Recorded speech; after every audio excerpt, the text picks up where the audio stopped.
Selamat malam, perkenalkan saya Aloysius Bayu Triarto dari UPBJJ Jakarta. Pada kesempatan kali ini saya akan menjelaskan tentang COVID-19 dan bagaimana penyebaran serta pencegahan COVID-19 itu sendiri. Pada Desember 2019, kasus pneumonia misterius pertama kali dilaporkan di Wuhan, Provinsi Hubei. Sumber penularan kasus ini masih belum diketahui pasti, tetapi kasus pertama dikaitkan dengan pasar ikan di Wuhan. Tanggal 18 Desember hingga 29 Desember 2019, terdapat 5 pasien yang dirawat dengan akut respiratory distress syndrome. Sejak 31 Desember 2019 hingga 3 Januari 2020, kasus ini meningkat pesat ditandai dengan dilaporkannya sebanyak 44 kasus. Tidak sampai 1 bulan, penyakit ini telah menyebar di berbagai provinsi lain dari Cina, Thailand, Jepang, hingga Korea Selatan. Penyebaran penyakit ini telah memberikan dampak luas secara sosial dan ekonomi. Masih banyak kontroversi seputar penyakit ini, termasuk dalam aspek penegakan diagnosis, tata laksana, hingga pencegahannya. COVID-19 pertama dilaporkan di Indonesia pada tanggal 2 Maret 2020, sejumlah 2 kasus. Data 31 Maret 2020 menunjukkan kasus yang terkonfirmasi berjumlah 1.528 kasus dan 136 kasus kematian.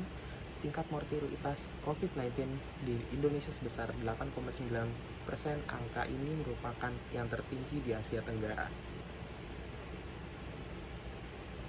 Saat ini penyebaran SARS-CoV-2 atau COVID-19 dari manusia ke manusia menjadi sumber transmisi utama, sehingga penyebaran menjadi lebih agresif. Transmisi COVID-19 dari pasien bergejala terjadi melalui droplet yang keluar saat batuk atau bersin. Dan hingga 4 November 2021, total kasus terkonfirmasi COVID-19 di dunia adalah 247.968.227 kasus dengan 5.020.204 kematian di 204 negara terkait dan 151 negara transmisi komunitas. Hingga 4 November 2021, pemerintah Republik Indonesia telah melaporkan 4.246.802 orang terkonfirmasi positif COVID-19 dan ada 143.500 kematian terkait COVID-19 yang dilaporkan dari 4.091.938 pasien telah sembuh dari penyakit tersebut. Gejala awal infeksi coronavirus bisa menyerupai gejala flu, yaitu demam, batuk, pilek, sakit tenggorokan, sakit kepala. Setelah itu gejala dapat hilang dan sembuh atau malah memberat. Penderita COVID-19 dengan gejala berat maksud saya, bisa mengalami demam tinggi, batuk berdahak, bahkan berdarah, sesak napas, atau nyeri dada. Keluhan tersebut muncul ketika tubuh bereaksi melawan virus corona. Secara umum, ada 3 gejala umum yang bisa menandakan seseorang terinfeksi virus corona, yaitu ada demam, yang sudah saya bilang tadi, batuk kering, dan sesak nafas. Dan ada beberapa gejala lain yang juga bisa muncul pada infeksi virus corona meskipun lebih jarang, yaitu diare, sakit kepala, hilangnya kemampuan mengecap rasa, hilangnya kemampuan mencium bau atau yang kita kenal dengan anosmia, dan ruam pada kulit.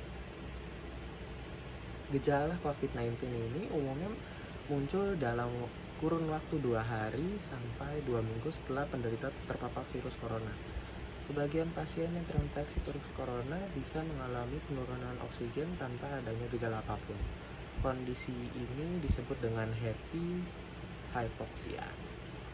Guna memastikan apakah gejala-gejala tersebut merupakan gejala dari virus corona, diperlukan rapid test ataupun PCR.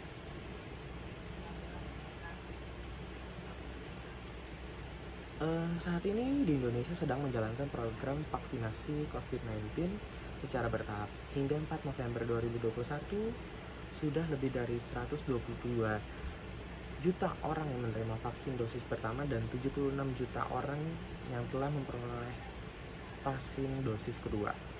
Vaksinasi ini COVID-19 bertujuan untuk membentuk kekebalan tubuh terhadap virus corona. Selain itu, vaksinasi juga bertujuan untuk membentuk kekebalan kelompok atau herd immunity.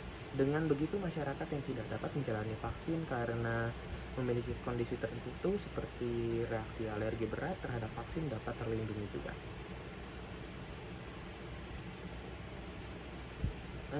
Vaksinasi merupakan cara terbaik mencegah COVID-19. Namun, Anda juga tetap harus menghindari faktor-faktor yang bisa menyebabkan Anda terinfeksi virus corona, yaitu terapkan physical distancing, yaitu menjaga jarak minimal 1 meter dari orang lain, dan jangan dulu keluar rumah kecuali ada keperluan mendesak. Gunakan masker saat beraktivitas di tempat umum atau keramaian, termasuk saat pergi berbelanja bahan makanan atau mengikuti ibadah di hari raya. Rutin mencuci tangan dengan air dan sabun atau hand sanitizer yang mengandung alkohol minimal 60%, terutama setelah beraktivitas di luar rumah atau di tempat umum. Jangan menyentuh mata, mulut, dan hidung sebelum mencuci tangan. Tingkatkan daya tahan tubuh dengan menjalani pola hidup sehat, seperti mengkonsumsi makanan bergizi, berolahraga secara rutin, beristirahat yang cukup, dan mencegah stres. Hindari kontak dengan penderita COVID-19 yang dicurigai positif terinfeksi virus corona atau orang yang sedang sakit demam, batuk, atau pilek. Tutup mulut dan hidung dengan tisu saat batuk atau bersin, kemudian buang tisu ke tempat sampah.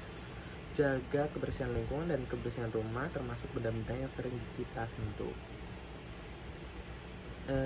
Demikian pemaparan mengenai COVID-19 yang dapat saya sampaikan. Mohon maaf jika ada kekurangan dalam segi penyampaian dan kata-kata.